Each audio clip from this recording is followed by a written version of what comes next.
Hello, and welcome to I Couldn't Throw It Out, the podcast where we tell the stories behind the treasures we've saved forever and then try to throw them out. In today's episode, we're going to explore my first person experiences with someone who left what you might call an indelible dent in modern pop culture. Dent. All I have to do is mention his first name, and everyone, without exception, knows exactly who he is. It's Cher, right? No. Wait, I'm thinking of all of the mononyms. Okay, Ringo. It's Ringo. No. I am assuming that you're going to have some kind of reaction when I confess that in 1993, I spent almost 2 weeks in Los Angeles and Maui with the long-haired muscle man known as Fabio.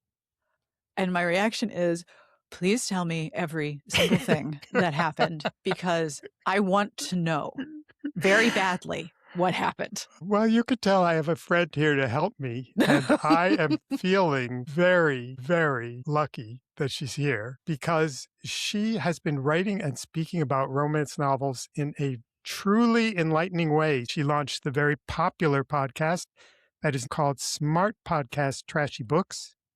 She is also the author of the 2011 book, Everything I Know About Love, I Learned from Romance Novels, and the co-author of 2009's Beyond Heaving Bosoms, the Smart Bitch's Guide to Romance Novels.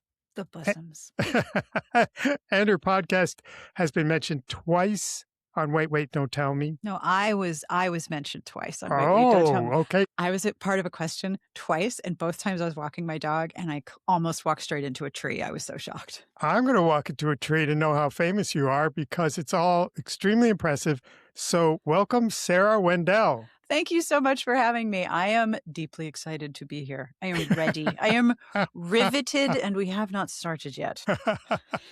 So let's go back to what was going on. I was with Fabio because I was writing a cover story for People magazine. Remember this cover story where Fabio is sort of standing 3/4 towards you and the wind is blowing his hair and he's got like a real low cut tank top and his arms are folded and he's just sort of looking at you. That's the only time he was on the cover. And I cannot believe it. That story was written by me, but I also don't mind telling you there was an official biography of Fabio, which lists the author as Fabio's then-manager, Peter Paul. Let the truth be told, that memorable 60-page tome, which consisted mostly of photographs, was ghostwritten by me. I have 5 remaining copies of this, and I am looking for ideas from you who should get these copies and how they should be distributed, because this is called I Couldn't Throw It Out, and the idea is to give away or get rid of all the things that I saved from these 2 jobs. And I have a lot. It's all stacked right here. And I started looking up things on the internet, and what I found was kind of a shock. I expected this to be just a fun, light story about Fabio's role as a, romance novel cover boy. Whatever Fabio's role is, yes. Yes. Or maybe it would be about his 22 years as a spokesman for I Can't Believe It's Not Butter. I have some gossip about that if you'd like. Oh, go for it. Well, currently on my podcast, Smart Podcast, Trashy Books, I am recapping an out-of-print magazine called Romantic Times. I have right here the 100th issue of Romantic Times magazine featuring Mr. Fabio right there. This is from July 1992. And Romantic Times magazine also had a conference, Romantic Times Book Lovers Convention. It was an annual fan conference for romance writers and romance readers. It was like Romance Comic-Con. It went from the 80s up until about, I think, 2018. They had what I called the Mangent, which was the Mr. Romance cover model pageant. There was a pageant during the convention, and you would win a cover contract with a publisher. Fabio was a Mr. Romance winner and would come back to the conference, maybe I think one more time. But Romantic Times magazine was deeply invested in the mythology of Fabio, and they covered the launch party of I Can't Believe It's Not Butter at like a hotel that Lipton hosted, and they sent 2 romance authors to cover it, get pictures with Fabio, and there's this truly like deeply embarrassing picture of the senior brand manager of Lipton, who's like just a dude in a suit, dipping this author who is covering it for Romantic Times, doing this full like romantic dip, and their faces are really close, and I'm like, this is a work event. What are you doing? Oh my gosh. And I could not get over like, you have a Fabio event and it's just going to go right off the rails. Absolutely. And I witnessed that so many times. I bet you did. His presence, he walks in and it's off the rails. Well, while we're talking about rails, I think we also have to remember that there is another thing that maybe I thought would play a big role, but it's a small role in this story, which is his bloody 70-mile-per-hour collision with a goose at the opening of Apollo's Chariot roller coaster at Busch Gardens in Williamsburg. Yep. And we will discuss that, but this all kind of pales compared to what else we have to discuss. How does getting bonked in the face by a goose pale in comparison? At least in terms of my personal relationship to all of this, I have to say that a lot of unexpected questions came up when I started looking up things on the interweb, which, remember, the internet did not exist when I reported the story on Fabio. That is a key point. Oh, yes. So the question is, how many lies and exaggerations did I believe during my time with Fabio? Oh, no. I'm not sure how many. Can't necessarily count them. I have a pen. You want me to start making hash marks? Like, just raise your hand. I'll be like, all right, that's one. Thank you. Another question, why was Marvel Comics creator Stan Lee such a significant part of Fabio's story? I don't know if you know that he was, but he was. Yes. No, I had no idea. Oh, this is all a revelation. How did all of us, including me, miss the fact that Fabio's manager was a convicted felon? Oh, boy. Yep. And then, how did the gentle, kind Fabio that I spent time with become a political extremist on right-wing TV? That part flummoxes me. So I definitely need your help with deciding what I'm going to do with all these things. I'm going to start with these 6 audio cassette tapes. They contain 5 hours and 30 minutes of interviews that I did for my cover story. Are you interested to hear some of what Fabio told me? What kind of a question is that? Honestly. Well, good. But I'm not going to start with that. I want to start with something that is probably more revealing and certainly more embarrassing. Fabio, he didn't wear a shirt. How more revealing are you going to get? This is revealing of character. Oh, all right. It's certainly more embarrassing for me. In 1993, I was based in San Francisco, but I often went to LA to report stories for people. I was full-time freelance, whatever that means. While I was there, I was asked to go talk to a guy named Peter Paul. He was serving as Fabio's manager, and he was going to tell me why we needed to do a cover story about Fabio. So I get there, and I meet this gruff guy with a gravelly voice who starts tossing all this baloney at me about love and romance and Fabio ushering in a brave new world of love or whatever. So I want to play you a little sample. Anything he does is going to emanate from, in some fashion, this philosophy. His idea is if he brings more love, romance, and fantasy into the culture is better off than if he doesn't do that. And that we can all be better people in a better society if there's more room for that than there is graphic violence and sexuality. Okay, any reaction? Well, my first question is, where is the line of graphic sexuality as pertains to Fabio is my first question. I mean, certainly Fabio was never in extremely explicit material, but I mean, like I said, this man never had a shirt on, and I have looked at many a romance cover with him on it, and I'm still a little baffled by how this is. Okay, if this is his philosophy, all right, to make the world better with the presence of romance, I want to see how we get to Fabio being the presence of romance. That's the part where I'm curious. I mean, I do think it raises the question, did Fabio improve society? Anyway, all that sounded like hogwash to me, and I just wanted to get out of there. but he kept droning on. I think I was actually rolling my eyes until he said something so outrageous that I started to laugh. And that was the turning point. Because Peter Paul, no matter what else he did in his life, I'm telling you, he was an absolutely brilliant promoter. Oh, I bet. Instead of being annoyed, what did he do? You know what he did? He started laughing too. Oh, that's a smart dude. So Like, I kept I know this laughing. sounds absolutely banana crackers. Just keep with me. So I kept laughing and he kept laughing. And then I went back to the office and I said, this story's really funny. Let's go for it. So that is how Well, Fabio got on the cover of People magazine.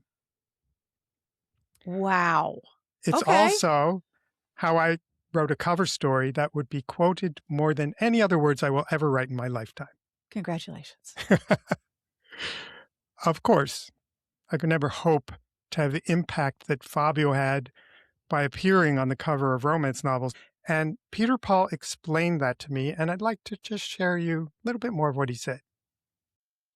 But think about the impact of an individual whose image is etched in the minds and psyches of women when they are reading their fantasies or projecting innermost fantasies in the course of reading a book. Every time you pick it up, you see an image of a man. Right. And you open it up and you connect that image to this fantasy, and it's etched in your mind. This man has a unique relationship with this constituency in a way nobody's ever had, in my opinion.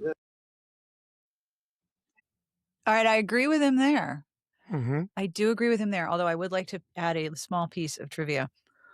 One of the reasons that I have been told that romance novels back in the day, this is the 80s and 90s, you know, big hair, bodices ripping, the grass is exhaling, Fabio's hair is perfect. One of the reasons romance novels look the way they do is because the appearance, what it looked like on the shelf, was greatly influenced by book buyers for different regions and different places. Like the book buyer for all the truck stops in Austin was a different guy from the book buyer from all of the drugstores in Colorado. They all had their own little book buyers for chains and regional markets. Now there's like 3 whole buyers in the whole country, but this used to be a much bigger field.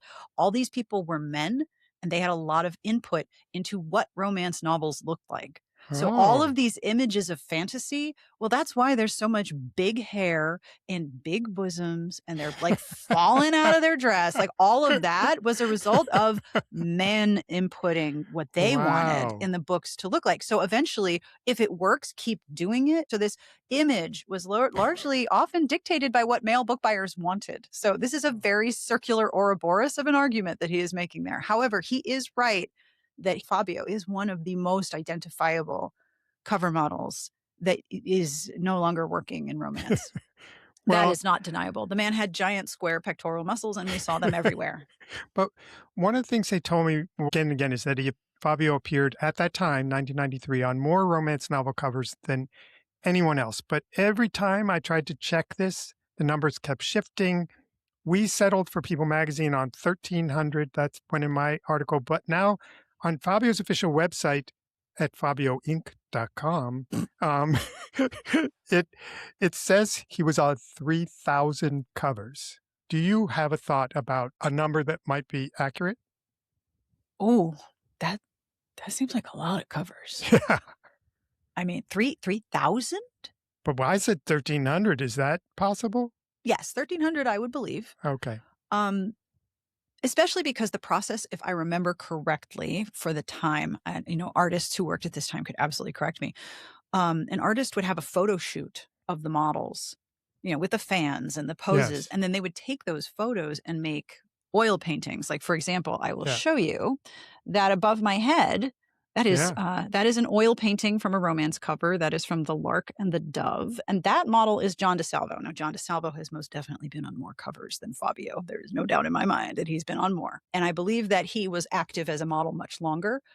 1,300 is possible, but what might have happened is that Fabio would do a cover shoot, and then the artist would use those images on multiple different covers. So he would do one photo shoot with like 5 covers, but then some of the images that he was creating for the photographer would then maybe turn into even more covers. So that's possible, but I don't think he showed up and posed 1,300 plus Yeah. times. And they said he sometimes did 16 cover shoots a day. And Yep. I was trying to think, really? Yeah, absolutely. Ooh. So I interviewed a cover artist named Sharon Spiak, and Shirley Green and Sharon Spiak were telling me this. They work together. Sharon is the photographer. Shirley was the artist, I believe. And you basically bring in models to pose for these cover shoots. And it's very difficult work because like podcasting, when you show up and you really haven't met someone before, but you automatically are engaging in a more in-depth, nuanced conversation, models have to pretend that they are super duper into each other in some of the most physically uncomfortable positions for posing. Like Yes. I have a video that they sent me pictures, and I made a video, and there's one of these two models, and they are in a bathtub. You ever get in a regular size bathtub with another full size adult? There are too many Yes. knees, As way a too matter of many fact, knees. yes. It's yeah, right. Like everyone tries this and is like, wow, this is not comfortable. So, you've got too many knees. Your elbows don't know where to go. They're in the The tub, and they spigot have goes to. into your back. Yes, someone's got a drain in a bad place, and like you've got to act like you are in the most throes of the most passion because of everything that is happening above the rim of the tub. No matter what your legs are doing, you have to look like you're super into it.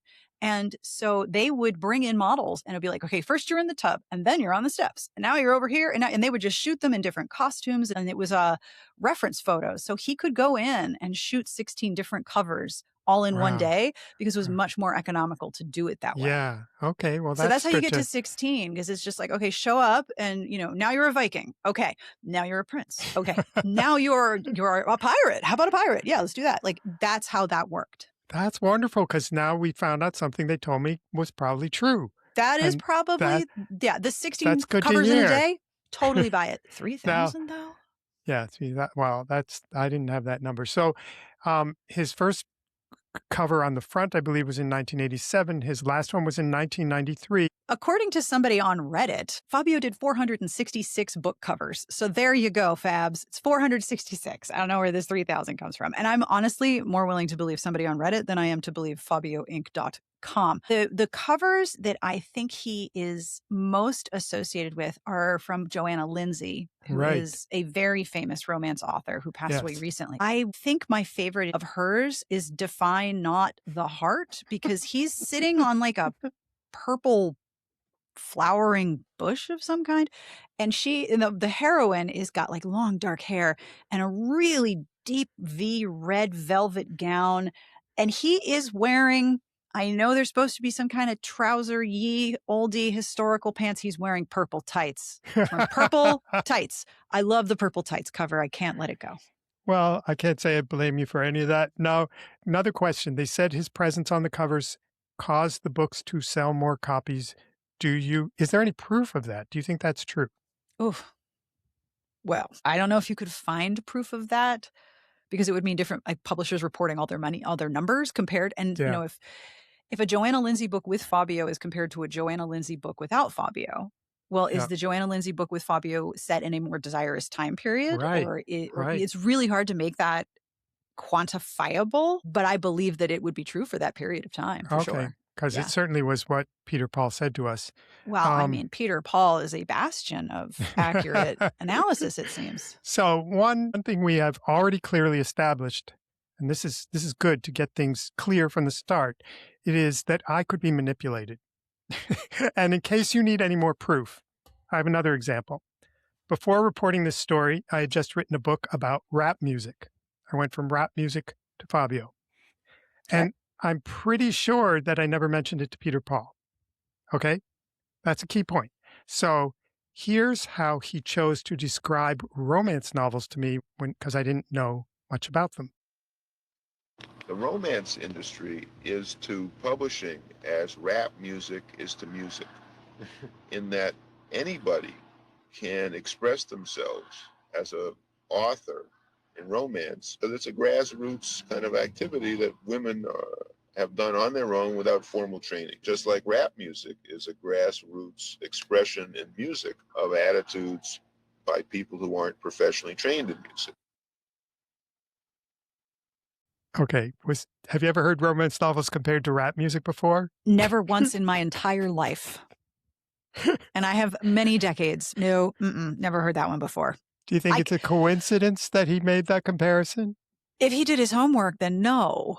You know, Of like course if he did his homework. He's Peter Paul. Yes, he did his homework. So he knew, he knew exactly what references to make to you, I bet. Yeah. Yeah. Ooh. It meant something to me, so I'm like buying in. He kept continuing for days to give me these highbrow explanations of Fabio's power. Like I'd just pop it right into People magazine if I heard it enough times, just over and over the same thing. But the question is, what did Fabio think? So I asked Fabio, and I'm going to play you what he said. The biggest thing people love, and nobody will take away, is fantasies. It's the best way we can go through life. Because, especially in the modern day, where everything is so ugly, war, rape, violence, AIDS, deadly disease. The only thing we still have is the cheapest escape is the fantasy. Because I think in the modern day, people need more and more beautiful fantasy because reality is so ugly. We have the economic crisis, we have war going on all over the world, we have people killing each other. So what I'm saying is we need more healthy fantasy. Well, first of all of those things you could have recorded that last week, and it's all true. That's what I thought. Yeah. Which is really not a great endorsement of his argument that we need more fantasy because the world is so ugly. Yeah. Wow. Okay. The world needs more fantasy because the world is ugly. What's interesting is there's that darkness underneath it all, and this surfaces in his more recent phase. That's the first thing I thought of. Yeah. So maybe what he's actually unveiling without meaning to is the secret of his entire, career.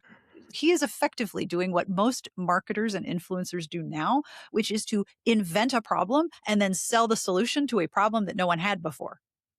Except now he's talking about a problem that everyone has had for the longest time, but the solution is Fabio. Wow. This is okay. You took Fabio to another level. Listen, I'm happy to engage with whatever this man says, and Mr. Paul at face value, but also in the larger context. There's so many contradictions in everything that he's saying. Yes. It's all about contradictions. And to get to the heart of those contradictions, I had to spend some time with him. So Oh boy. I booked myself into the Mondrian Hotel on the Sunset Strip, which was my favorite hotel when I was a reporter there. And I became what you might call Fabio's scrawny, balding shadow. Don't sell yourself short, man. Yeah. You had a real good lexicon going with you. So first we went to his bachelor pad that had a deck with a sweeping view over the Hollywood Hills. It looked like a hotel room. There was nothing personal in the whole place. And if you were a suspicious person, you might even suspect that pad was rented just for a cover story in People magazine. Listen, influencers rent whole houses to film content for a month. Absolutely, you would rent a big old... do you remember the MTV show Cribs? Later, it came out that a lot of these people who were taking you a tour on their house, it was a big old rented house. It wasn't even theirs. I had a few illusions left, even after Fabio, and now you've crashed one of the remaining ones. I'm sorry. Well, anyway, I did my usual trick. I said I had to go to the bathroom, and I snooped around. So right away, next to his bed, I found 2 bottles of pills, B6 and B12 vitamins. Okay. Yeah. He later told me that the B6 stops you from retaining water, and the B12 gives you energy. In the bathroom, I found many little bottles of shampoo and conditioner that you get on a plane. So if you save those, you are like Fabio. You have answered a question that has long plagued me. Like you said, I've been writing about romance since 2005, so it's been a minute. And I have long wondered what exactly Fabio's hair conditioner regimen was, because sometimes his hair is just long and flowing and silky, and sometimes it is not. And now I know the answer is hotel bottles Well, of I shampoo and mean, conditioner, I did. allegedly. Yeah, allegedly. Allegedly. I also found Tom's Natural Herbal Toothpaste and Edge Sensitive Skin Gel for shaving. Good. I don't Gotta think take any care of your this skin. has been reported in the press until this moment, Shocking. and I am looking forward to checks from both companies. Under the edge of his bedspread, I noticed something interesting. 2 female little tiny clogs. This was reported in People magazine, but it's still a little unclear. Like everything else in the apartment, were they put there for me to see? Or were they left there by a friend of Fabio's? We That's won't a know. really interesting question. Because were there any other indications that the person who was wearing those clogs might have also been in the house? Or was it just the shoes? I just can't believe that this is a whole different world of freelance writing than it is right now, which excellent. Yeah. And also that like it makes total sense to just go in his bathroom and go in the medicine cabinet, Oh, look yeah. under the bed. That makes total sense. So this is very deep level of reporting that continued when we went to breakfast several days in a row at his favorite little dive on the Sunset Strip. Unfortunately, I can't remember the name. It looked like a little shack on the Sunset Strip. And he each day ate a 5 egg white mushroom omelet with cranberry juice and Avion water. It's another endorsement. Throwitoutpodcast@gmail.com is where Avion, please send the check. What diner? It's not a serving diner. Evian? It was sort of a place that movie stars like to go. Okay, so Evian on the menu makes total sense. Okay, Oh, moving on. yeah. Got it. Yeah. I asked him about his hair. He told me he cut it every 2 months and got streaks every 4 months. But I am disturbed by my own lack of observation because his family later sent us photos of him as a young child, and he is not a blonde. Well, He's not a now. blonde. And he never told me he dyed his hair, and I don't think you can go 4 months without re-dyeing it, can you? He's technically telling you the truth. He hasn't had his hair cut, but he may be Yeah. having, a biweekly color appointment. Yeah. So then I got to the anatomical questions, which I'd like to share with you now because I feel like I owe you something valuable. So here we go. The anatomical secrets of Fabio. Let me get my pen. Let's go. Has anyone ever surprised you with the question? I know you were asked whether you were circumcised or not by Howard Stern. Yeah. That's Howard. It's like people in Europe don't. So if you go in Europe, you are abnormal. I mean, it's like depends from what kind of point of view you see. What's the difference if you have the skin or not the skin? I mean, I am like Mother Nature made me. I didn't have any piece cut off for me. It's like this is how Mother Nature made me. So it's like In almost every article, somebody asks you basically how big your penis is. Yeah, it's and it's funny because you see, we live in a society where everything is, unfortunately, you see the media brainwashes. Sex. That's why we don't have any more love and romance, because everybody's thinking with sex. Sex is not everything. I mean, it's beautiful, but there are other things in life.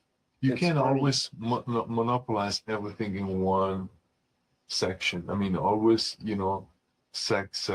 But you believe that, and yet every day you have to have people asking how big your penis is. I mean, yeah. So it must be. Yeah, but I tell you, the best way to answer is just to let their fantasy go. It's just, hey, what do you think? I don't know. Okay. I told you I'd make this worth your while. I get it. It's a really intrusive question. Like, how big is your schlong? And it's a weird question because I'm going to ask a question. Do you think women ever asked him that question? Do you think a woman ever walked up to him and said, Fabio, tell me honestly, how long is your schlong? I need to know. I think these are men asking him these questions, which adds a very interesting context to it. Because if he's only being interviewed by men and these are men asking the question, that's a different dynamic. That's not, oh, Fabio, you look so good on the cover of my favorite book, and I'm so excited to meet you and talked about margarine. How big is your wiener? Like, no, I don't believe that women are doing that. I mean, I think that if a woman is coming on to Fabio, she just assumes that, the length of the hair is an indicative of the length of all of the other things, is my guess. But if it's men, and I think it is, men asking him that question, that's a whole other context. Yeah. Well, that I didn't even think of it that way, but that's very helpful to know. And I was trying to keep things on a lofty level. So I had a good follow-up question, which I'd also like to share with you. I cannot wait. How old were you when you lost your virginity? 15.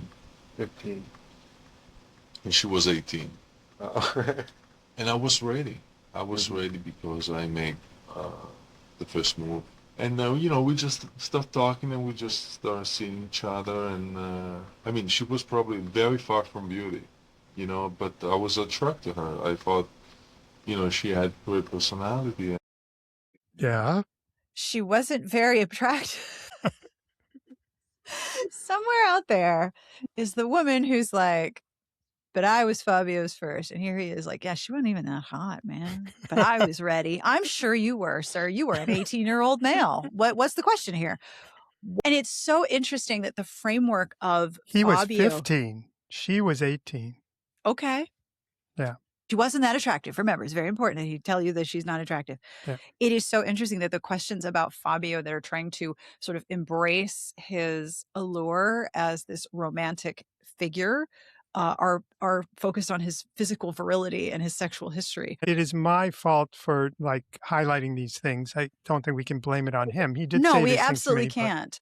But He's also ready to engage on that topic. You know what I mean? Yeah. He's ready to tell you about the length of his wiener and his sexual history. And that is so fascinating. I mean, the 90s were a very different time. Okay, a quick interruption. It's true. The 90s were very different. So were the 80s and the 2000s. And that's why people like me and many of you saved so many treasures from those years. But before we have to throw it all out, we're sharing on this podcast the excellent stories about the things we saved. In my case, this includes 15 years of audio interviews with Stephen King, Led Zeppelin, Tupac, Nicolas Cage, and many others. My guests and I also share items close to our hearts, like stuffed animals, family histories, and letters we meant to save forever, but that's not going to happen. As we try, and usually fail, to throw it all out, you don't want to miss the action, do you? So check out our 3 years of episodes and sign up to get updates when there's a new episode. You can do this at throwitoutpodcast.com. That's throwitoutpodcast.com. Thank you for your support. And now back to the tale of my time with Fabio. I think you've already summed up everywhere we're going for the rest of this podcast when you said the word contradictions, because there are a lot of contradictions. And contradictions meaning that I really enjoyed my time with Peter, Paul, and Fabio, and I liked them. I liked them. I'm sorry, I did. No, They were, don't apologize for liking them. These people are charming as hell. I'm having a great time, and I wasn't even in the room. No, don't apologize for that. This is great. I did even ask him a little bit about his job, which was modeling, as you know. So let me just share a little bit of what he said about that.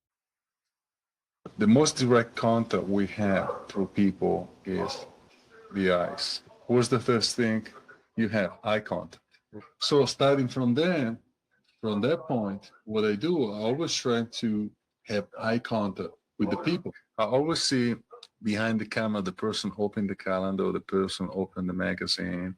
I'm looking at a picture, and the first thing is I want to make sure my eyes look right into the person. So the first thing the person will do when you turn the page is to make eye contact with the picture. Would you think differently if you're posing for Vogue and then you're posing for a romance novel cover? Definitely. For, a magazine like Vogue and stuff, you have to show kind of sophisticated, seduced look.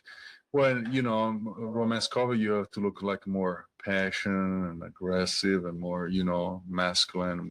Those are all very astute observations, and it's very interesting to hear him talk about modeling from that perspective. Yes, you do need to make eye contact Yeah. with the people if you are doing the kind of modeling work that he's talking about for calendars. Yes, of course. That makes total sense. Very, very astute. I mean, when you are a good model, that's a really specific skill set. Like, not everybody can roll up and do that. That's actually a very intricate skill set that involves a lot of self-observation and observation about people. And clearly he's done that. He also told me that he seemed to believe what Peter Paul kept saying, which is that he had a very powerful relationship with his audience through the romance novel covers. And here's something he said about that. You see, most of the celebrity and the people in Hollywood, they would choose from a director or producer or a photographer, whatever. Okay, I was chosen for millions of people. That's the difference. People choose me. It wasn't a director, wasn't a producer, wasn't a photographer. Was people. People, they said, this is the man we want. This is our fantasy. So it's different. I didn't choose myself. They choose me to be this fantasy. I think there's some truth to that, but I also think without Peter Paul, they might not have been choosing him to be their fantasy. Oh, that was definitely a two-person team that worked very well together. One thing that occurred to me while he was talking, he said earlier that what he represents is the fantasy. And, you mentioned contradictions. Well, if he is the fantasy, then truth is irrelevant. Wow. Right? I got to live with that for a while. I don't know that everything was untrue, but truth was not a priority. In terms of Fabio's life, he mentioned to me he has this gratitude for what happened to him, and he had very particular thoughts about God, which I hope you can hear what he's saying. He got softer when we talked about God, but I'm going to share that with you now. The most important thing to me, in the world is God, because I always had a beautiful life, always had a great childhood. Everything I asked him was give it to me. And that is almost my, payback. I want to do something to really, make a change, make a difference. You've mentioned God a couple times. Do you go to church, or do you see yourself as a Catholic still? No, I don't believe in religion. You believe in God, but you don't believe in religion? Yes, religion are made by people. It's unfortunately, it's business.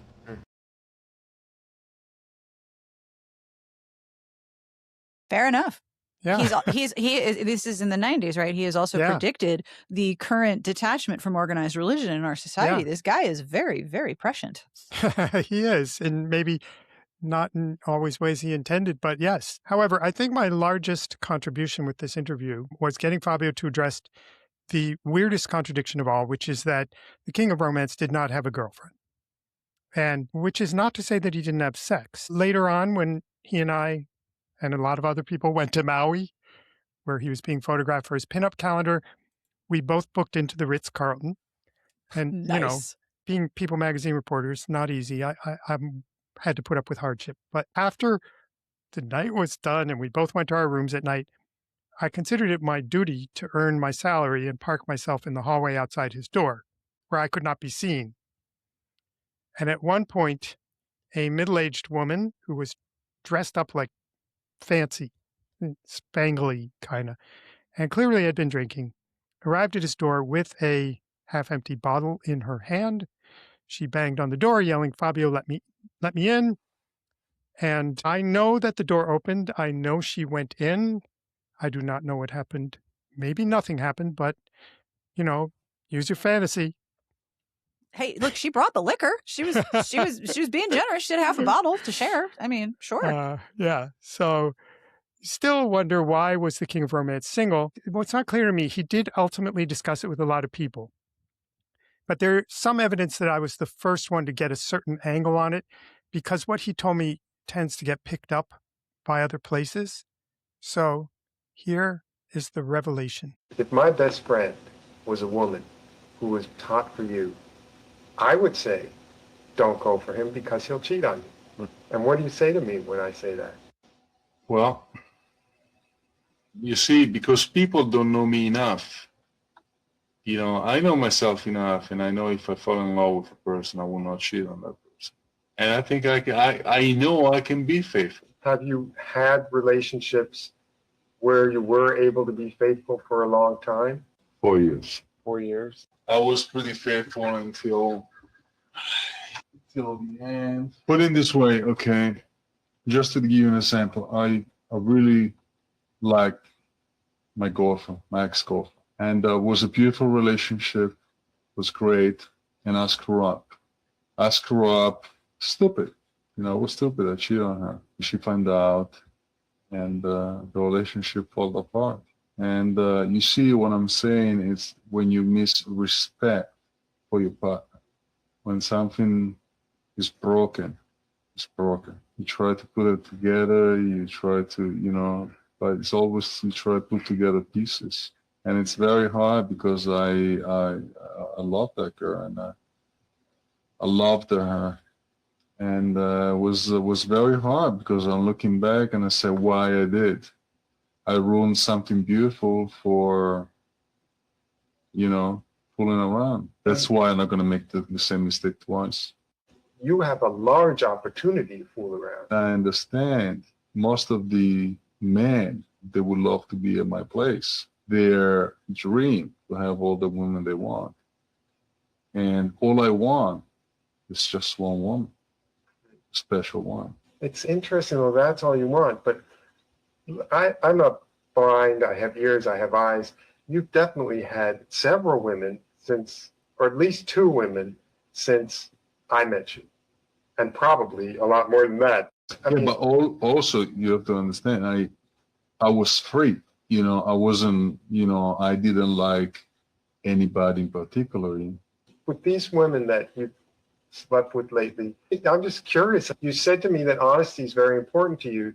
Do they understand from the start that you're just not interested in a relationship? I'm very honest with people. Very, very honest. I say very much what I feel. Have you had any serious girlfriends since then? Not really. No. There is a woman I'm very interested now, and I don't know what's going to happen. She was going to getting close. She was afraid of me, because she see me bigger in life. She's afraid of my reputation, and She's a hope. Kiss her yet? You went out on 2 dates and you haven't kissed her yet? No. Well, that's interesting. Because I respect her. Okay. What do you think? I actually think he's very wise because if you are Fabio and you are in a relationship, who are you going to cheat with that isn't immediately going to be like, yo, guess who I hooked up with? You'll never believe it.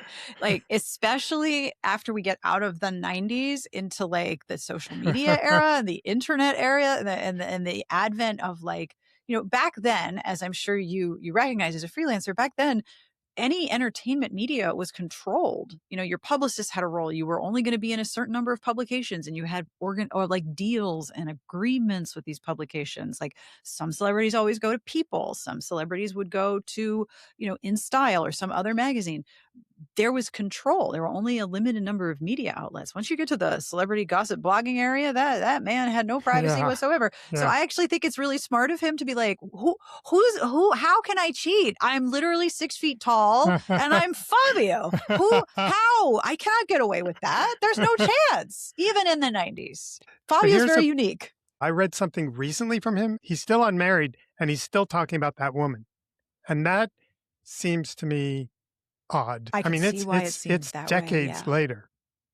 Well, maybe he just hasn't met the perfect person, or maybe he's not interested because being Fabio takes up a lot of time, right? Like it takes so much time to look like that. You have to spend so much time in the gym. You have to spend so much time working on your appearance. What time do you have for casual dating? And again, you're Fabio. He is something that I like to call Target famous. He is so famous that he can't go to Target and not have people recognize him. Right. But he is also a target when he goes out because he's Fabio. You're going to recognize him because he is so singular. But it would be really hard to date under those circumstances, let alone meet somebody who is interested in you, and not the celebrity you.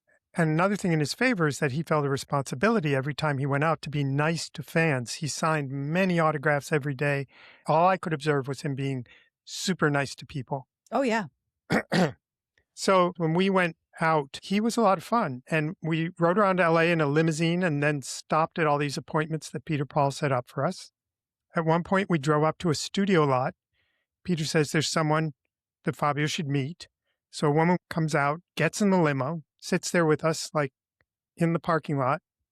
I remember she had very lively eyes and a lot of energy, and she was a very appealing person.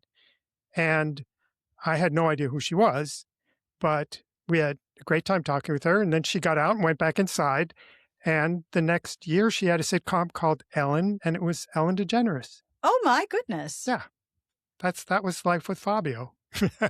Ellen wanted to meet Fabio, sit in his limo, have a chat. Yeah. Okay, sure.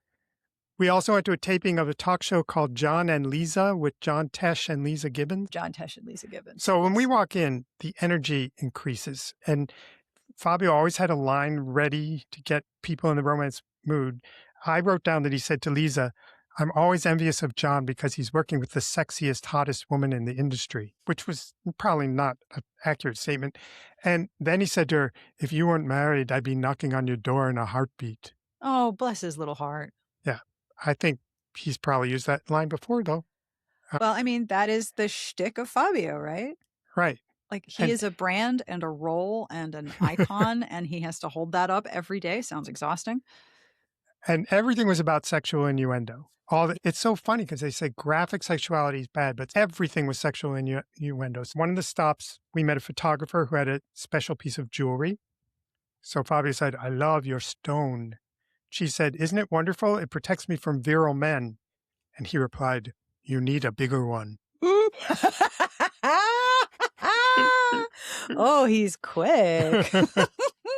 I think it was at John and Lisa or another show that I met Sally Kirkland. She was an award-winning actress who died last year. And she was a character. At one point, Fabio rubbed her leg and she said, "You've got to stop. You're giving me an orgasm." Come on, dial it back a little bit. And he said, "She asked me to make love to her right in the studio." And she also, by the way, appeared in a comedy thing on TV after Saturday Night Live with Bobcat Goldthwait, where it was called Live from Fabio's Pants. And the entire thing they performed inside a photo of Fabio's pants. But anyway, Sally extended this to a People magazine reporter, or maybe that wasn't the best choice of words. She pushed me up against the wall and whispered in my ear that if I'd mentioned her in People magazine, I could have a particular sexual favor. We had a strict rule at People against taking gifts, so I declined. So this is you. Yes. Sally Kirkland offered you Yes. experiences in exchange for People magazine. Wow. Yeah, but she was kidding around, and that's what my life was like, getting pushed against the wall and offered things like that while I was with Fabio. Everything became sexualized. We went to a place called Club Tattoo, which Fabio said was his favorite night spot, but I had a very strong feeling that the owner of Club Tattoo was a client of Peter Paul. And we were double dipping. There was this extremely strange collection of celebrities there at an event in Fabio's honor that happened to take place while I was there. Coincidentally and very conveniently. I don't think a young person would have recognized any of these names, and they'll probably be even less familiar now. But these are the people who had big fame at some point. I got quotes from all of them, of course. Actress Melissa Rivers, she told me, "Since his chest is larger than mine, I'd take any hints he can give me." Everybody had a sex talk. The novelist Sidney Sheldon referred to the romance novels that Fabio was writing, because Fabio allegedly wrote several romance novels. And Sidney Sheldon said, "I don't like the competition. If he keeps writing, I'm going to start taking off my shirt." Everybody was a comedian. Everybody had a quote ready to go. These are these all clients of Peter Paul? I don't know. I don't think so. Then there was Olympic gold medalist Bruce Jenner, who is now Caitlyn Jenner, who was Bruce then. Rodney Dangerfield, who said, "We're both the same gender. That's about it." And of course, Stan Lee, founder of Marvel Comics, was there. He was Peter Paul's friend. I kept seeing him at events I attended, and he will return to us later in this tale. I was most impressed that I met Michelle Phillips of the Mamas and the Papas. She really was beautiful. I mean, she was just luminous. She was something else.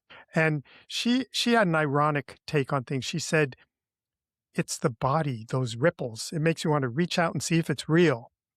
But we chatted for a while, and I was like trying to act like I was her friend, and she was acting like, you're a People magazine reporter. I've talked to you, go away. But I liked her the best of almost anybody I met. She's clever and wonderful. Everybody had a good time around him. Even his previous manager, who sued him for breaking a contract when he switched to Peter Paul. I called her, and she said, I would say nothing but wonderful things about him as a person. Then she went on to talk about the fact that there's a lawsuit, and she feels like she was mistreated. But they resolved it.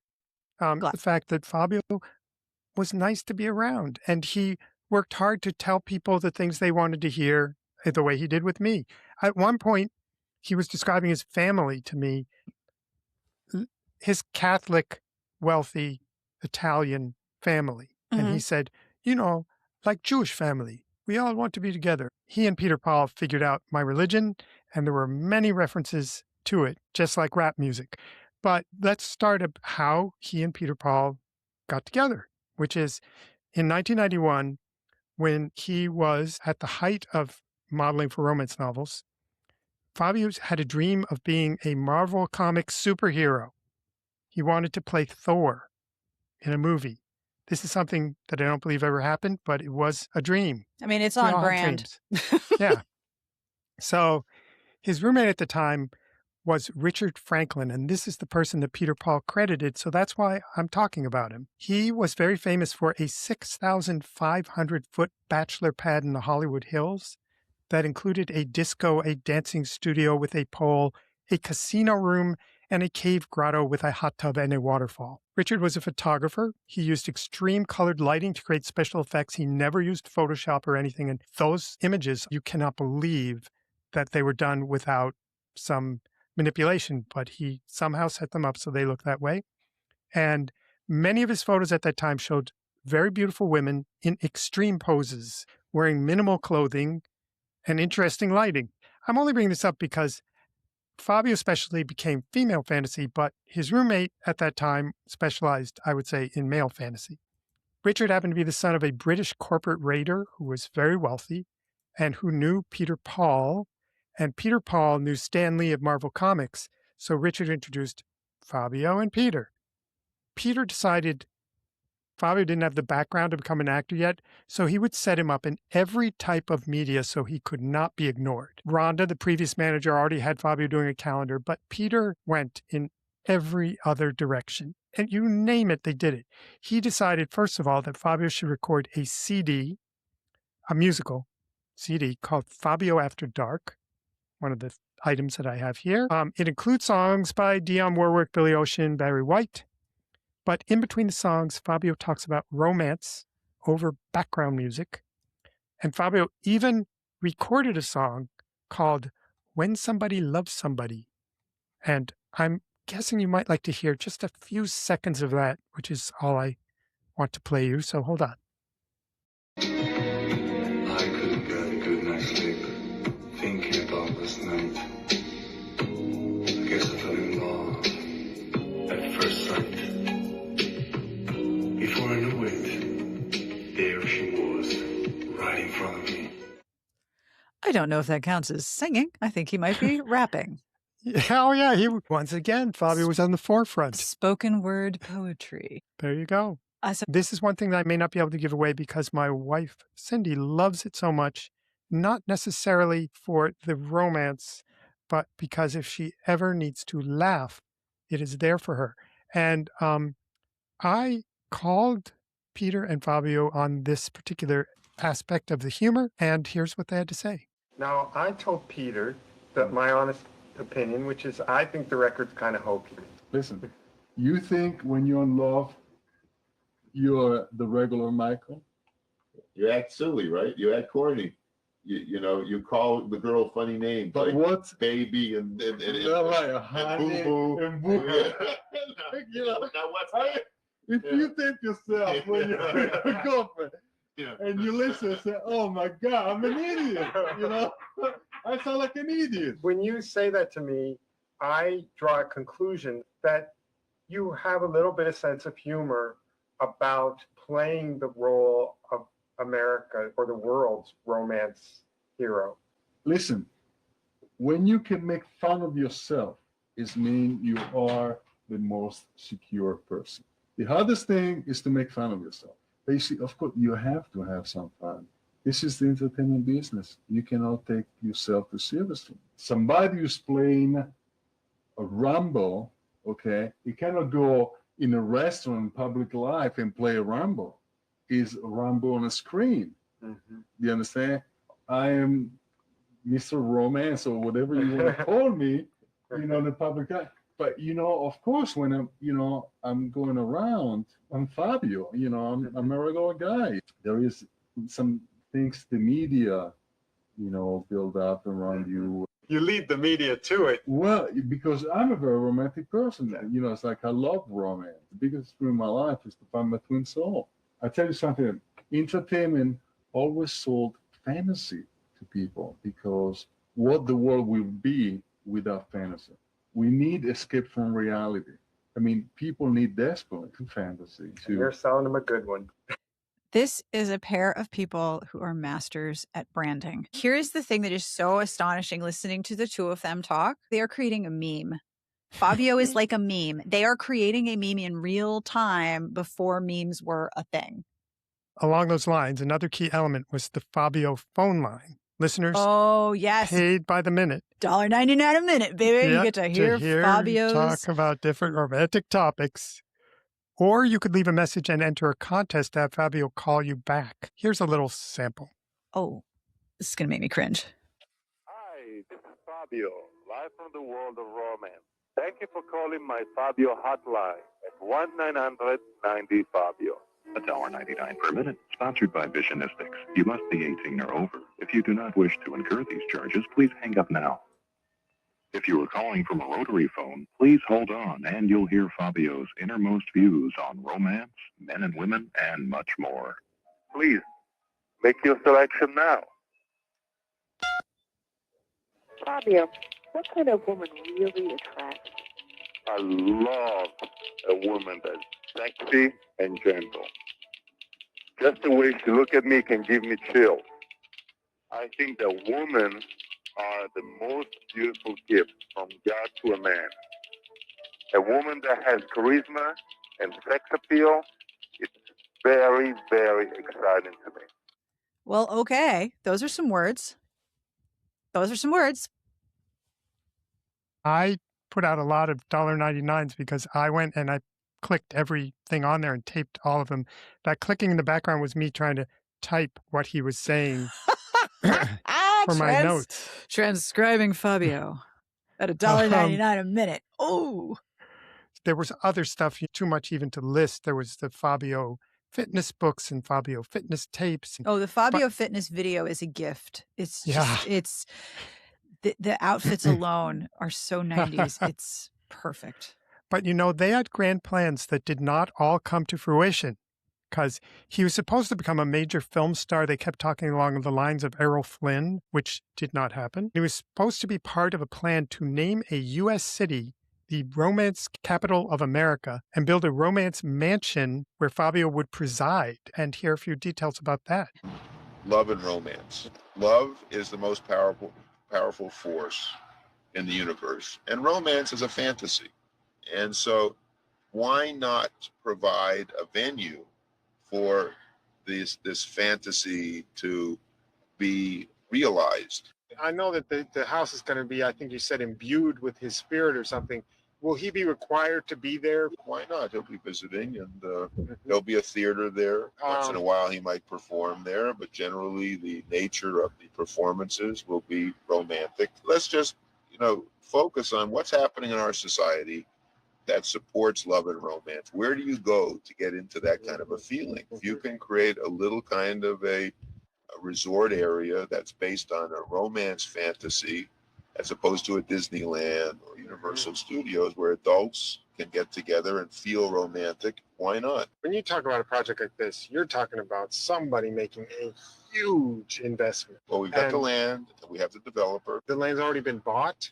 The Or land is being put in by a joint venture partner. We have a developer who's very credible and acceptable, and we have What's a good the- part of the initial investment cap. We have money. It's a question of how we're structuring the money.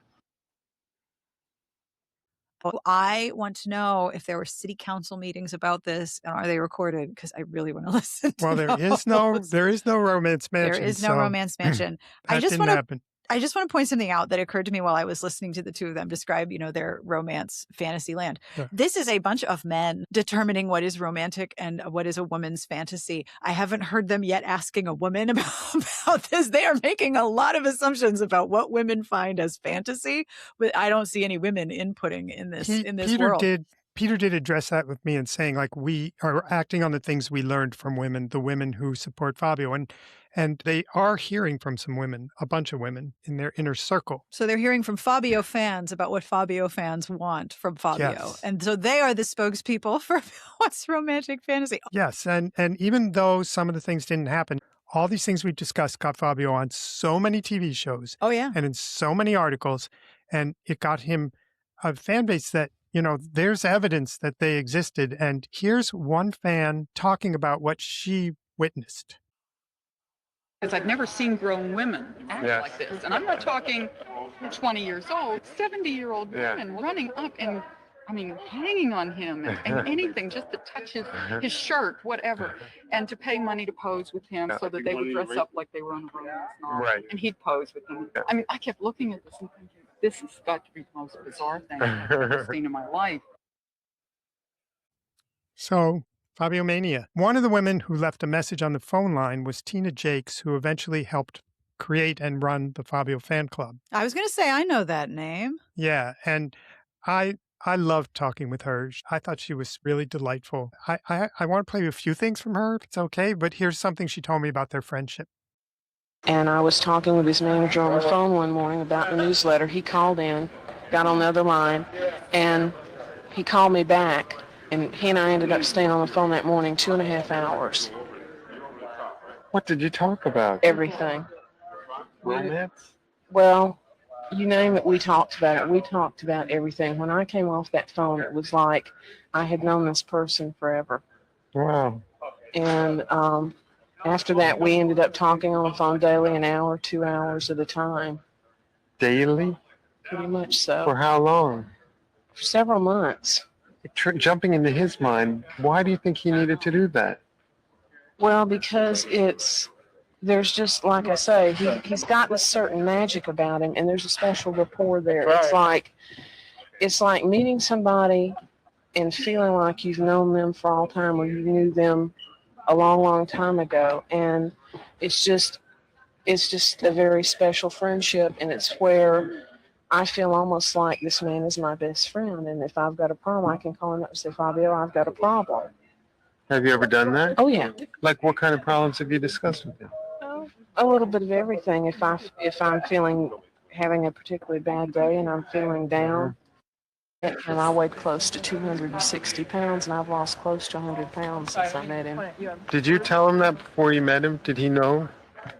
How much I weighed? Yeah. No. You never discussed that. No, that wasn't anything that came into discussion. He didn't know how much I weighed till he actually saw me. And when I came back, the first month after I met him, I lost 30 pounds. And he inspired her to lose about 40.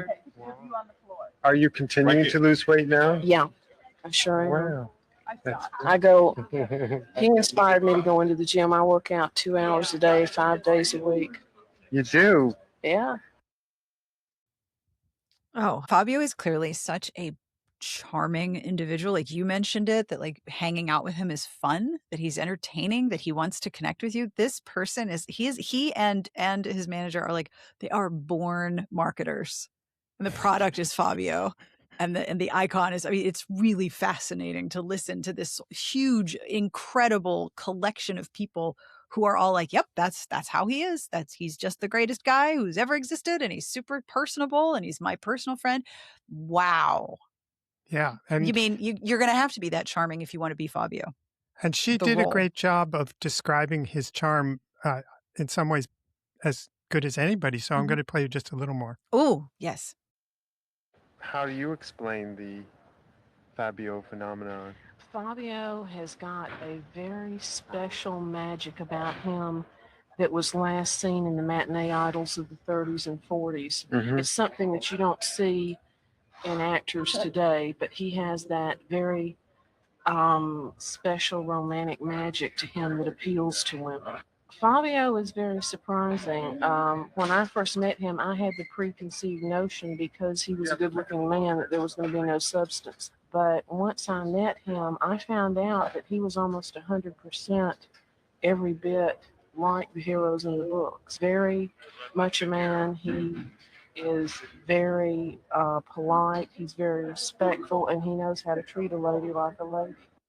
While you're pondering that, I'm going to play one more woman who I met. There was some kind of romance conference that I went to. That was probably, it was either Romance Writers of America or maybe the Romantic Times Book Lovers Convention. So I talked to a bunch of people there. I like this next comment too. Has he ever kissed you?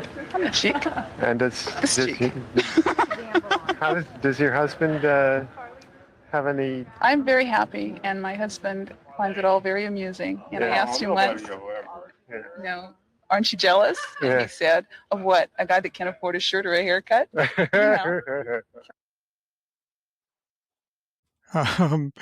But now, he wasn't universally loved, from what I understand.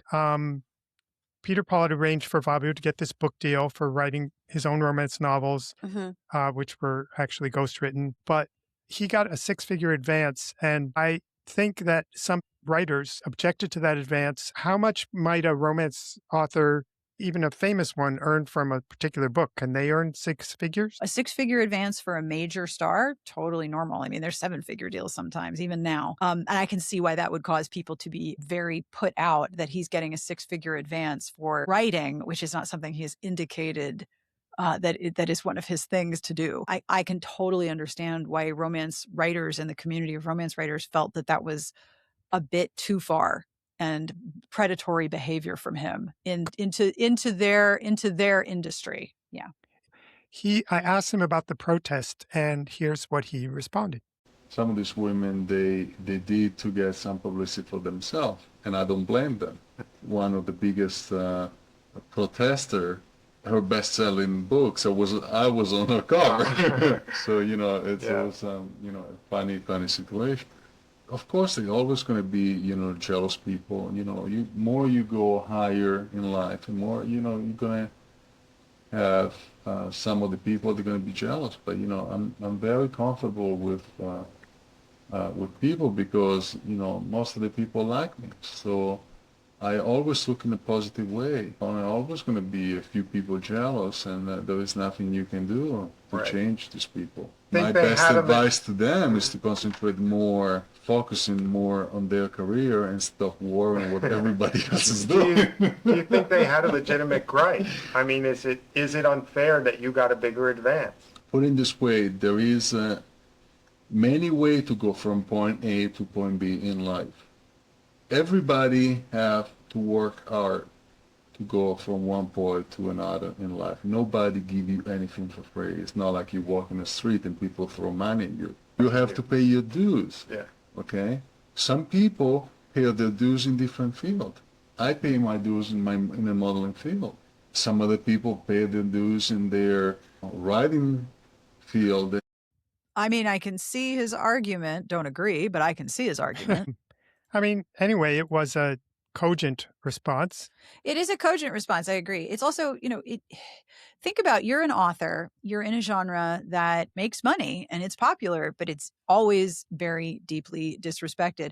How are you as an author going to be able to compete with a book by Fabio?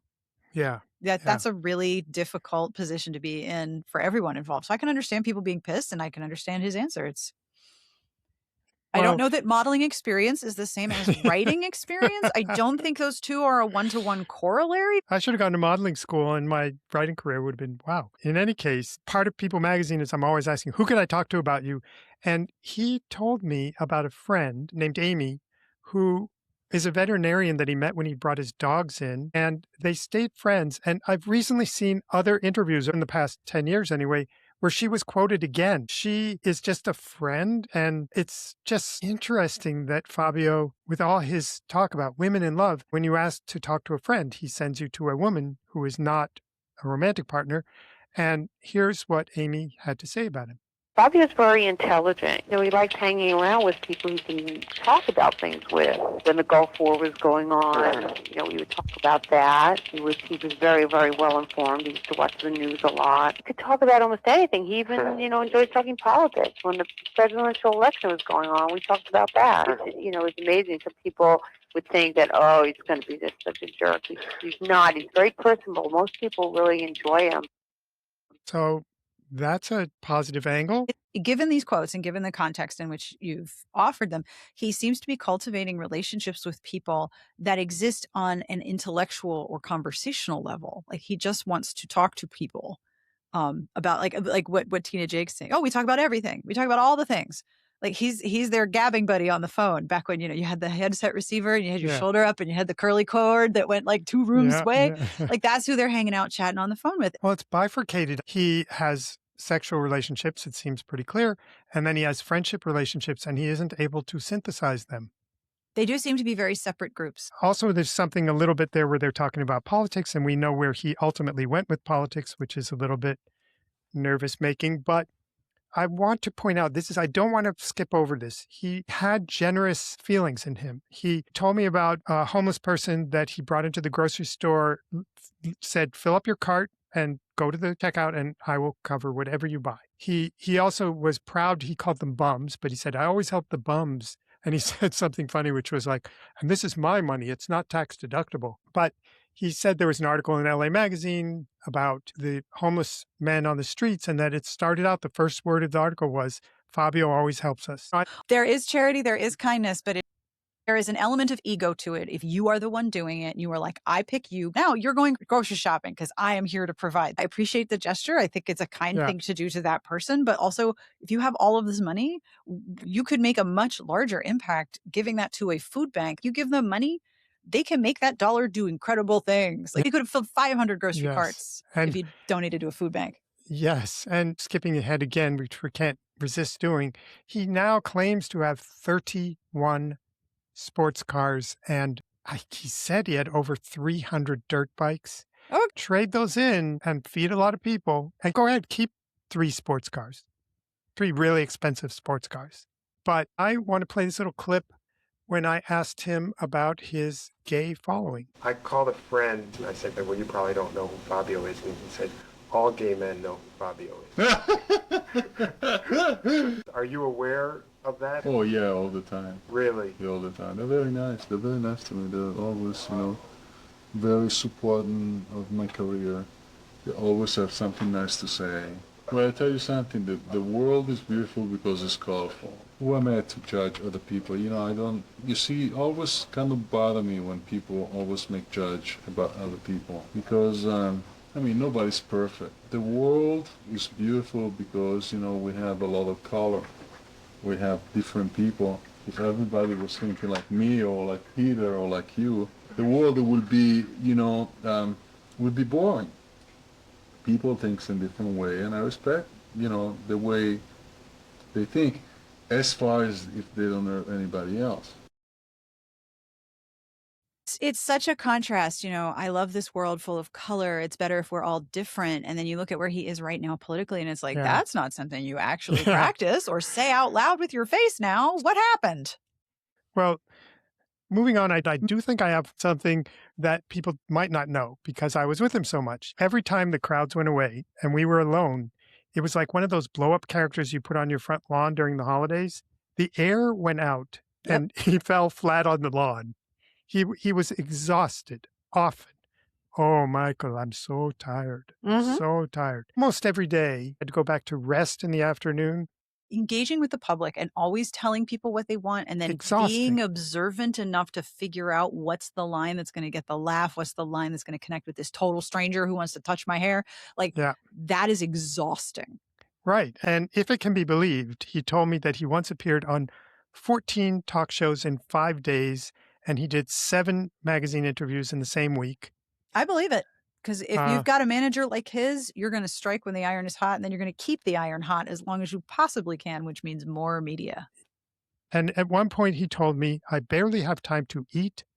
I get about 3 hours of sleep each night. Still didn't recuperated.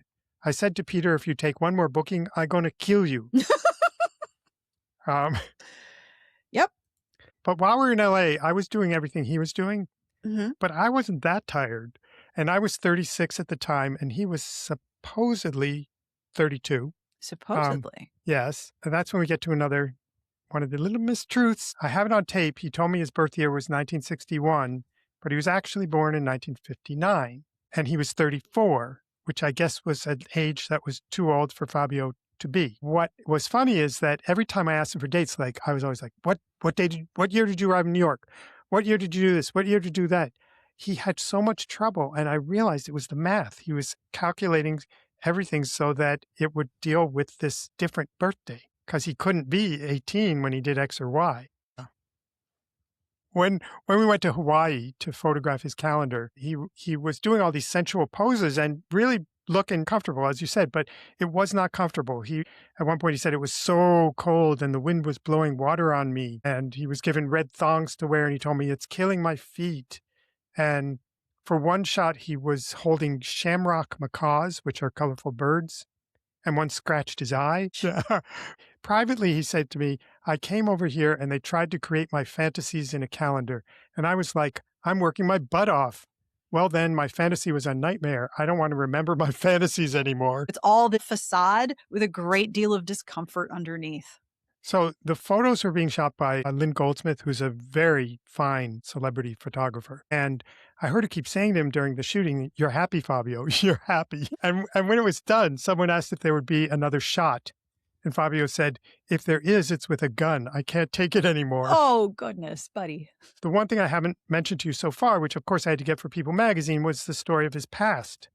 And it was interesting. When I asked him questions about love, life, and romance, that's when the air went out of the balloon sometimes. But when I asked about his childhood, he totally lit up. So his story is he was the son of an extremely wealthy engineer who started a conveyor belt company. Yes. And he had a lot of conflict with his father, who wanted Fabio to go into the family business. And as Amy, his friend, told me, he worshipped his mother. She was a former Miss Milan, but she had a traumatic history. Her father, Fabio's grandfather, had spoken out against the Nazis during World War II. So the Nazis showed up one day, they beat him and sent him to Auschwitz, and he never came back. Oh, my God. And his mother witnessed this. Oh, no. And his grandmother lived with the family from that point onwards. He says that his first 5 years were spent almost exclusively with her. And when he was a teenager, she died of cancer, which is why you may remember he worked for the American Cancer Society and did a lot of good work, anti-smoking work. And she apparently didn't smoke, but she died of cancer. Now, it's a little hard to hear because he got softer when he was serious, but I want to play you what happened, how he got the news of his grandmother's death. Listen to this, I was in bed, I was sleeping, okay? Now this guy, this motherfucker was, I told you, was kind of an alcoholic. Probably he was drinking because, of course my parents were gone, my brother was away. My sister was with my parents. I was the only kid in the house. He came over and woke me up like this. Fabio, hey, wake up. Wake up, your grandmother just died. And I was like, what? I couldn't believe. He told me like that.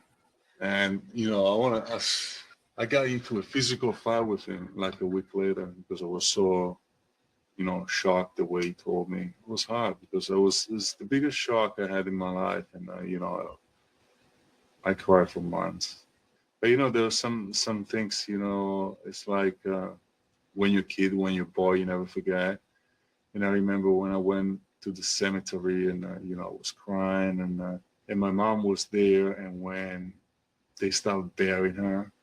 My mom went absolutely berserk, nuts. She threw herself on the ground, and I was like, oh man, worst experience of my life. Oh, Yeah. yikes. Yeah.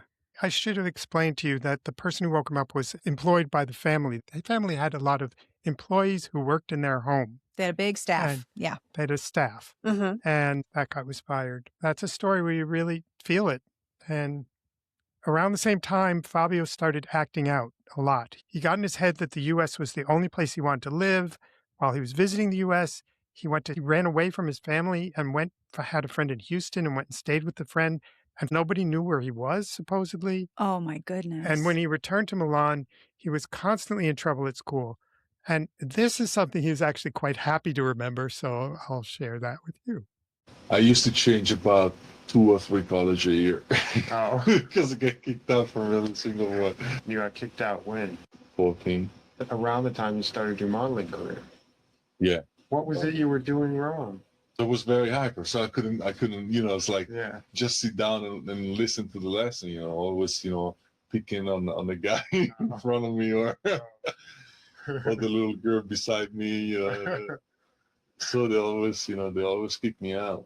It's so funny because the principal of one school, he really liked me a lot, because I was a very independent kid. I already had my own mind, already had my own, so I was getting kicked out all the time, and they always sent me in his office, and he was the nicest person to me. He always used to offer me a cappuccino and, started taking care of me. So I wanted to be kicked out all the time, My parents started having major problem with me. Okay, I was in school. This was in Milan, and the principal, okay, really liked me a lot. The teacher, not that much. Right. I used to sometimes make fun of them, and it's like laugh all the way, and they hate my guts. They were very, very, very straight, and they many times abused kids. And I always tell, one of these guys would put a hand on me, I will kill him. I wasn't afraid of them. And as a matter of fact, I was challenging them all the time. The rest of the kids, they wanted to do whatever I wanted to do. Were you popular? Were you pretty popular? In schools? Yeah. Oh, very. Did you have long hair then? Not this long, but long. Yes, much longer than all the other people, all the other guys. My parents, they were going through the wall. I mean, they were like crazy. I mean, they took everything away from me, but I was kicked out from the church. I remember one time I put, like the plastic balloon, then you blow and you put under the chair. Yeah. A whoopee cushion. Yeah, and when somebody sees it sounds like a fart. Right. To a priest when it was that's how mischievous I was when I was a little kid. Everything was so strict, and everything was run by the priest. And the way they run, it's awful. I used to remember all the priests would tell me, one day you're going to be in jail, and I'm going to bring, I'm going to bring the food for you in Germany, and all this stupid thing. And I said, yeah. He also really enjoyed talking with me about a bad ski accident he had while he was competing in a ski slalom at 15. He'd won a race, and in the second race, there was bad weather.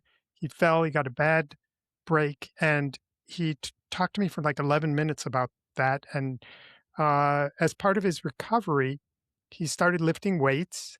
And while there, a well-known Italian fashion photographer saw Fabio and asked Fabio's parents if they'd let their son do a modeling job. And they agreed, and Fabio continued modeling only on weekends and after school. And then, he had to serve in the military for a little while, which was required. I did ask our Italian correspondent to meet his parents, and she visited them at their country house on the Adriatic coast. As you do. And it sounds pretty spectacular. There was like a full staff of 2 maids, a cook, a gardener, tennis courts, just absolutely beautiful place. And she found that Fabio's father still had mixed feelings about his son's life choices. Like, he told her, "My son has been ruined by women." Okay. But there clearly was still a lot of family love. He would go on vacations with them all the time. And sign of of parents who love their child. In his bedroom, our correspondent saw that they had kept his teddy bear, his floppy rabbit, his shell collection, and his toy cars. So when Fabio got to New York in the early 80s, he immediately got a huge contract with Ford Models. One of the first large jobs was with The Gap. He posed for his first romance novel in 1987. And then when he met Peter, everything changed. You can already tell, basically, that I thought Peter was really interesting, intriguing, and I really wanted to understand how he ended up in this role.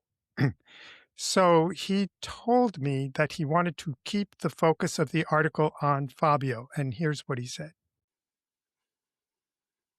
To me, if someone were to ask me right now about the story, I would say you're a part of the story because you are. I mean, from what I didn't know that when I walked in here, and that's why I'm asking you questions about you too. Because I've been involved in political things and so forth, it doesn't add anything to the story. No, it doesn't, but it's a surprise. I don't want any surprises, though. Very willing to be as helpful as I can. Yeah. But I honestly don't want to be a major. If I'm like in a paragraph or two, yeah, I'll be happy with that. Okay. But I want to get into all my history is another book, and I'm saving that for something else. Okay. All right. So we're starting to hint at the thing that reporter Michael Small missed. I don't want any surprises. Yeah. He says, this is a person whose job it is to control narrative. This guy is invested in building the narrative of Fabio, and he does not want any surprises. And he did a terrific job of that, of course. He surely did. Ooh, damn. But he did tell me some things about himself. He said he was born in 1947. He studied philosophy for 2 years at Dartmouth. That's behind all the philosophical talk you heard, right? Mm-hmm. He left to go to the London School of Economics. Then he came back to finish his undergraduate degree and get a law degree at the University of Miami. He told me that he became head of the World Trade Center of Miami, which I think is true. I was intrigued by the photos of presidents on his wall. And here is what he told me. Why do we have all the presidents here? Is that from the bicentennial? No, I've been involved politically over the years. With a particular group or? All of them. All, such as, I mean? I guess beginning really with Lyndon Johnson. I was the youngest precinct captain in his campaign. So I also was one of the first supporters of Jimmy Carter, but then I also worked with a number of people connected with the Republican administration. But there are the Reagans and Nixon. Did you work with them also? And I worked with associates of Nixon. I worked with kitchen cabinet people of Reagan. Working on a campaign or? No, in different kinds of projects. I've worked with all of them. I think he was speaking loosely. Yes, the lack of specificity is itself a statement. So, key point, again, we didn't have the internet back then, so I was limited in the research I could do about anybody. I did have a bureau I could call and say, look up documents, but I didn't see a reason for that. I'm not sure how I found it, but I found some sort of document or article about some legal problems for Peter in Miami. Oh. So I asked him about it, and he repeated to me that this was way off track from an article about romance and love. And that was true. It was way off track. And so I was willing to let it drop. I mean, that is the scope of your assignment. You are writing an article for People. People doesn't need to know that his manager has prior convictions, unless his criming is also applicable to Fabio. But wow, is that illustrative of the type of person that you need to have that sort of flexible approach to things, including morality, to really make somebody famous in a hurry. Yeah. Well, sometimes. At some point, he had a major career change, and he ended up in Hollywood, where he ran a foundation that put on events to celebrate the bicentennial of the Constitution. And a lot of people got involved with that. That's how he met a lot of celebrities, including Stan Lee, founder of Marvel Comics, who became a good friend. And that's how he ended up introducing Stan Lee to Fabio. But another celebrity he met through that was Jimmy Stewart, who helped with an unusual project he told me about. Jimmy Stewart. Jimmy Stewart. Okay. Listen to this. I sent over It's a Wonderful Life to Boris Yeltsin and to the Minister of Telecommunications in Poland on the first day of the new Commonwealth of Independent States. It was in the Wall Street Journal. I got press on this, but what we did was I wanted them to share an American holiday tradition for the first time when they had the freedom to do so on their television. So I got Jimmy Stewart to do a message to the Russian people and a separate message to the Polish people. We sent over It's a Wonderful Life. It was dubbed in Russian. Jimmy did a special message. The first day of the Commonwealth of Independent States, which was New Year's Day, the first day they had the freedom of broadcasting throughout the former Soviet Union, the first American broadcast they saw was It's a Wonderful Life. And by having those people share a tradition with Americans and using the benefits of the media, the beneficial capabilities of the technology, we're able to share and commune over a special experience that helps them understand Americans. I assume that's all true. It was in the Wall Street Journal, and wow, wow. I got press on this was the part that caught my ear. I got some press on this. Well, why else do that?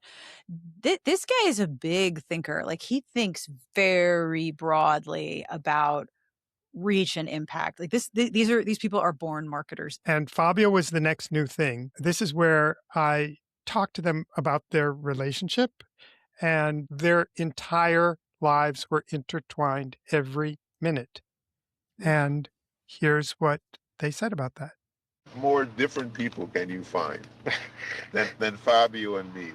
We were talking about this last night. We were having dinner. We were laughing about the fact we spend more time together than most married people. And we're so different, and yet we have a certain synchronicity where we understand how each other thinks at this point, and it's compatible. Don't ask me why. There's no way you could have predicted that Fabio with his background and me with my background, we're going to hit it off. The two of you have a language all your own. I see a little turn of the eye, and he's telling you I'm not happy, and you know it. I don't want this to sound like we're lovers or something, because we're not. We're both very heterosexual. If anybody has any doubts, they can look at my kids and all the women that he knows. At the same time, I mean, we know each other at this point. We travel together, and we spend a lot of time together. But he can give you the tiniest little look. Yeah. And you know what's going on. I'm pretty perceptive when I want to be anyway. I mean, that's one of my characteristics. This is a guy, Peter Paul has a very specific set of people skills that he has deployed extremely successfully. At least to that point. Yeah, at least to that point. And I will say, I laughed. As I told you, I enjoyed them. After my article was published, Peter and Fabio seemed to be okay with it. In fact, Fabio later said that it was a turning point when his father admitted that Fabio had finally done well. Oh. The cover of People magazine. Well. That's all I'm doing is trying to put families together again. That's my job. Peter asked me if I'd ghostwrite the book that became Fabio's biography. I said, sure. I was freelance at that point, and I really needed money. And it was one of the highest paid jobs of my life. I think he paid me $10,000 for 2 weeks of work, which would be like $23,000 today. He paid me on time. The project was fun. Nobody hassled me. Everybody appreciated what I did. It was a pleasure. Nice. But a few years later, I discovered that things did not go well for them. From my recent looking around, I think their relationship ended in 1995. So it was only 2 years later, sometime after the publication of Fabio's book, Fabio Fitness, which was dedicated to Peter Paul. I was driving somewhere, and I heard two familiar voices. I was flipping the radio dial, and it was Fabio and Peter Paul on a talk radio show, and they were not happy with each other. Oh, no. Yes, in fact, they were yelling at each other. Oh, no. You know how I don't want to get too detailed because your memory can mess things up. Yes. But I remember it. My impression is that it had to do with a feeling of injustice related to money. And I heard these words from Peter Paul. I did everything for you. Didn't I get you People magazine? Didn't I get you Michael Small? Didn't I get you Michael Small? Now, If someone has that tape somewhere and wants to prove me wrong, maybe that's what my brain heard when he said People magazine, but I am pretty sure my name was mentioned. But somehow it didn't sit well, but no, I just let it go. And maybe about 10 years ago, so this is on a whim, I looked up Peter Paul on the internet. Oh, and oh boy. Yeah, it goes in a different direction for him, doesn't it? Yes. It turns out that after Fabio left his life, Peter took on the role of arranging a fundraiser in 2000 for the Democratic Party, but especially benefiting Hillary Clinton. It was a big deal. It was very expensive to go, like $25,000 for a table or something. There were appearances by Cher and Patti LaBelle and Jennifer Aniston and Brad Pitt, I think, were there. But after the event, Hillary suddenly distanced herself from Peter Paul. I don't want to get into all the details, but there was a lot of disagreement about money relating to donations. I can't be the ultimate source on any of that. There are things on the internet people could look at. But remember that little legal thing that I let drop? Mm-hmm. It turns out Hillary found out more about what that was. Okay, so what she found out is that in 1979, Peter was involved with something called the Cuban coffee caper. I'm sorry. Yes. The Cuban coffee caper. Put that in your romance novel. He and his cohorts tried to trick Castro into buying $87 million of coffee, but the coffee didn't exist. So they planned to take the money, send an empty ship, sink the ship, and keep the money. Unfortunately, there was a problem. The ship was supposed to dock somewhere. They weren't allowed to dock. The boat didn't sink, and they got caught. When the investigators came to Peter's house, they also found a large sack of cocaine. Uh-oh. Now, he said he thought it contained coffee beans, but he ultimately went to prison for almost 3 years. To give Peter's side, he said he was part of a government covert action that would never come out, and it was an anti-communist activity. So when he was on parole, he tried to go to Canada. He used the name of a dead man. He was caught again, had to go back to prison. Somehow he came out of all of that and ended up running that foundation in California. When Hillary found this out and distanced herself, he started filing lawsuits against her, Bill and Hillary, I think for about a decade, claiming that their finances weren't right for the fundraiser. But the courts did not uphold any of his suits. There was a fine that was paid by the people who organized the fundraiser, but it wasn't a huge fine. But the courts were involved with another action because after breaking up with Fabio, Peter had created Stan Lee Media in 1998 to market the Marvel characters. And with his excellent skills, he could have done an amazing job of that. But according to the courts, he manipulated the stock to raise the price. Oh, they don't like that. They don't like it. That is very frowned upon as an activity. So once again, he was caught. It took forever for the sentence to be made and for final verdict. He had gone to Brazil. He had a business project in Brazil, but he'd gone to Brazil, presumably to get away from this maybe, and he was held in a Brazil prison for a while. Then he was in house arrest here. But ultimately, he went to prison, and I guess he served for about 6 years and then was let out on parole. I think he's about 80 now, and he still has a brilliant mind, I'm sure, and I hope he's using it to stay out of trouble. And this brings us back to Fabio. So just to summarize some of the things that happened to him after Peter Paul left his life, there was the goose incident, which, by the way, on a People podcast, he clarified that he was not hit in the face by a goose while on that roller coaster in 1999. The goose hit a video camera. A piece of metal from the camera hit his nose. There was a lot of blood, but the wound was healed with a single stitch. You know, it's probably better that the whole goose didn't hit his face. Yes, that's what they say. Oh, yeah, because the geese are large and also terrible in their attitude. Goose might have taken exception to that. He said he felt very lucky. There was also a tussle in a restaurant in 2007 when George Clooney thought that Fabio's fans at his table were taking photos of him, so he gave them the finger. And Fabio went over and tried to negotiate, and then George wasn't nice. And anyway, they got into something that ended with George leaving the restaurant, but they are not friends. On the positive side, he was also in movies, almost always cameos as himself. Zoolander, Dude, Where's My Car? Yep. TV appearances. He did endorsements for Old Spice. And there was a nationwide commercial that he was in during the 2006 Super Bowl. And big news in 2016, Fabio, who always loved the U.S., became a U.S. citizen. That took a while. Yes, but that is also around the time that Fabio started getting more political. 2017, he attended the New Year's Eve party at Mar-a-Lago. He praised Donald Trump at one point for speaking his mind, but then in appearances on Fox News and Tucker Carlson, he pretty much gave a MAGA manifesto blaming immigrants for America's problems, raving against Joe Biden, and things like that. I love how 35 seconds ago, you just talked about how this guy emigrated to the United States, became a citizen in 2016. And he's like, yes, immigrants are the problem. Well, he said that they're illegal. They're not following the law. I followed the law. You need to follow the law. So that is that whole trope. And I've heard it from other people, and I can't litigate that here. So it's just where he's at. And I want to say that I hope the kindness that I saw in him comes back into his heart in a major way, flooding out everything else. That's my wish for Fabio. But now is my wish for me. I am going to show you some things I saved and see if you have thoughts about what I should do with it. You kind of needed the background to decide what we think about these things, bearing in mind all of that, including the most recent things about Peter, Paul, and Fabio. So the CD, I think I keep. You have to keep. Your wife loves it. It's very important. Got to keep that.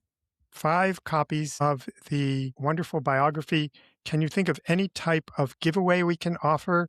Or can I say the next 5 people who sign up for my mailing list at throwitoutpodcast.com, I will write to you and ask you if you want a copy of this beautiful 60-page document. Is that a good thing to do with it, or what do you think? I think that's an excellent thing to do. I have 2 questions. One, has Fabio signed those copies? No. Okay, Nope. So then you should sign them because Peter Paul got him Michael Small. So you need to autograph those copies before, and you can even say, I will personalize it. You need to personalize the autograph to the people. People, if you are listening to this and you are thinking, gee whiz, do I want a copy of Fabio's? Yes, you do. You want all the photos, and you want Michael Small to write you a personal message in the style of Fabio. It's a very important keepsake for you and your generations to come. Okay. Yeah. Never had my autograph requested before, but this is always the beginning. Now, here's the calendar with Fabio looking incredibly from my view.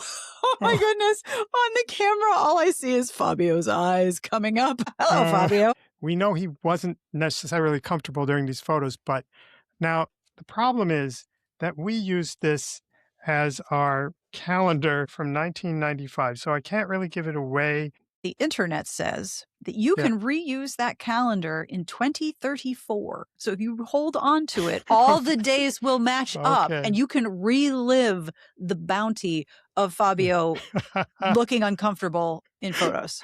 That sort of goes against my rules, which very is against the rules, yes. Not supposed to keep things with future ideas. I'm supposed to use them now, but I suppose I could hang that up and enjoy Fabio's pictures.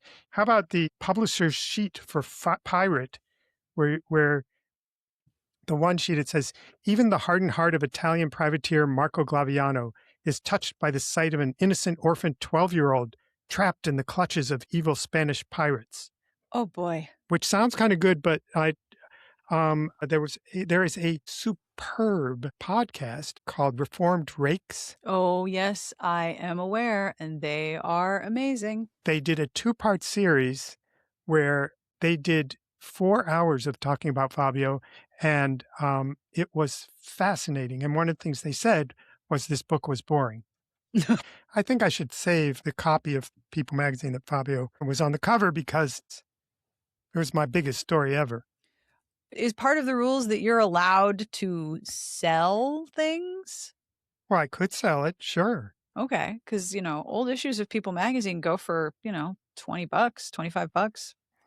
You could put together for eBay, just as a science experiment, the Ultimate Fabio Collector's Package and see how high it goes. Maybe. Okay, that's I need to consider. Mm-hmm. And then I have so many things. I'm going to tell you what they are. I have the 5.5 hours of interview tapes. I have a write-up of Joan Rivers' date with Fabio at Tavern on the Green and the buggy ride they took afterwards. Okay. I have a letter from Lisa Gibbons to Peter Paul saying, I have never seen his humanity waver nor his energy wane. Maybe the secret is those luscious locks. And she is talking about Fabio. A letter from Dick Clark to Peter Paul, also praising Fabio.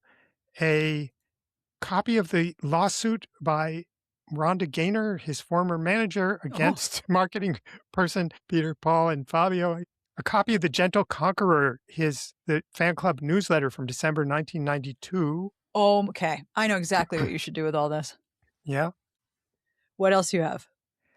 Letter thanking me for talking to her at John and Lisa taping from Marilyn Campbell, author of Topaz Dreams. A page of the script from Acapulco Heat. And which was the TV show that was going to make Fabio's acting career, but it didn't. It didn't do well with critics. But here's a little excerpt. It says, Sabella, handsome, wealthy, charming. Why hasn't some clever woman locked you in her bedroom?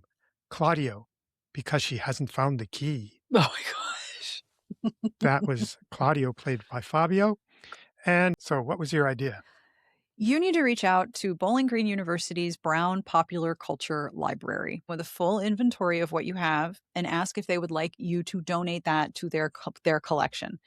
They have an extensive collection of romance. I donated papers. Like, they have stuff from me. I think you should reach out and ask if they would be interested in the collection that you have of your time working with Fabio. Wow. This would be the Michael Small collection. I know, and I have so many other people that I interviewed too. So you would be an ideal candidate to reach out and say, I have all of this ephemera. What are you interested in? Okay, now that you have solved all my problems pretty much, it is time to repeat that Smart Podcast Trashy Books is a fantastic podcast that Sarah is the host of. And on January 9th, 2026, there was an episode, Art History Analysis of Romance Covers, with Amanda Mata. And they did discuss some Fabio covers. We did talk about the fobs. You can't not talk about the fobs. You can't talk about covers. That is one of my favorite episodes. That was episode 700 of my podcast. So I did a very special episode. If you look for Smart Podcast Trashy Books on YouTube, the whole video with all of the pictures is there. And Amanda Mata is a fantastic commentator on art history and on royals. Yeah. So everybody, listen to that and enjoy yourself the way I did. Yeah. Also, for fans of Fabio, I want to add that my old alma mater, or whatever it is place you used to work, People Magazine did a podcast series called People in the 90s. Yes. And Jason Sheeler, who was one of the hosts of that, really wanted Fabio and went through an amazing process trying to track down Fabio and succeeded and got him on. And that would be the best place to hear a fairly recent interview with Fabio. And also, I do want to repeat that the podcast Reformed Rakes did a 2-part series. They were so thorough. That's from 2024. So I suggest if you're a Fabio fan, listen to that. And to just wrap things up, I want to say that this is a quote from my article. The audio was not good enough on my audio tape, but Fabio said to me, I'm going to keep developing something inside.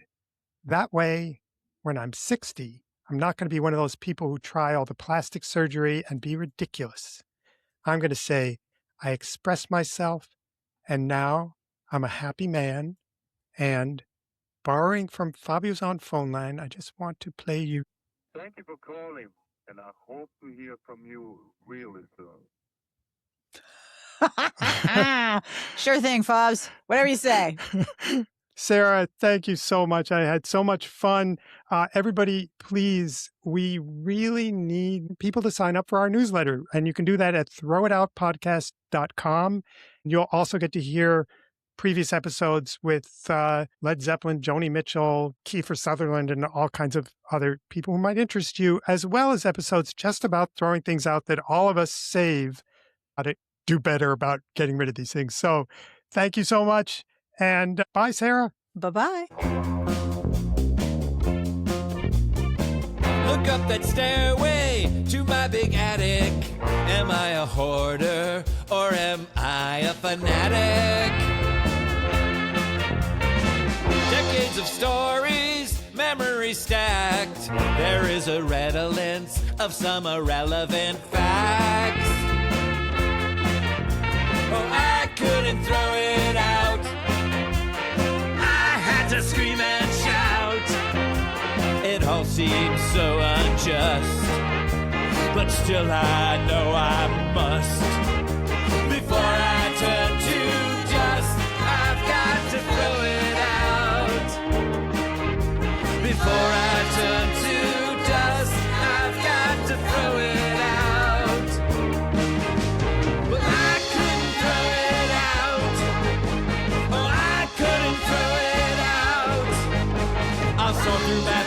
emotions in these painful sessions. I guess this is what it's about. The poems, cards, and papers, the moldy, musty vapors. I just